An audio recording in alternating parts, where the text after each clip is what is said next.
Grinding machine లో most danger ఏంటంటే మనం గ్రైండింగ్ అనే వీల్ చాలా డేంజర్. ఇది ఎక్కువ బరస్ట్ అవడానికి అంటే బ్రేక్ అవడానికి ఛాన్సెస్ ఉంది. ఎప్పుడు కూడా గ్రైండింగ్ మిషన్ యూజ్ చేసినప్పుడు గ్రైండింగ్ ఆర్పిఎం కన్నా వీల్ ఆర్పిఎం ఎక్కువ ఉండాలి, ఎప్పుడు కూడా తక్కువ ఉండకూడదు.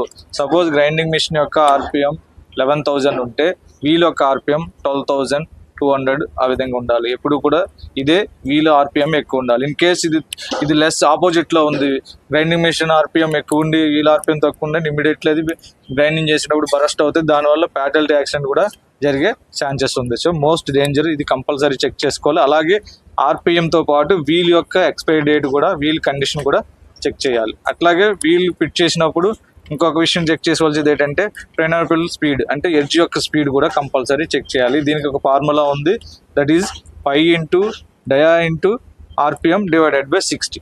ఇది మీటర్/సెకండ్ లోకి వస్తుంది. ఇది కంపల్సరీ చెక్ చేసుకోవాలి. మీకు ఫుల్ వీడియో కావాలంటే SPR EHS టాక్స్ లో ఉంది, గో అండ్ వాచ్.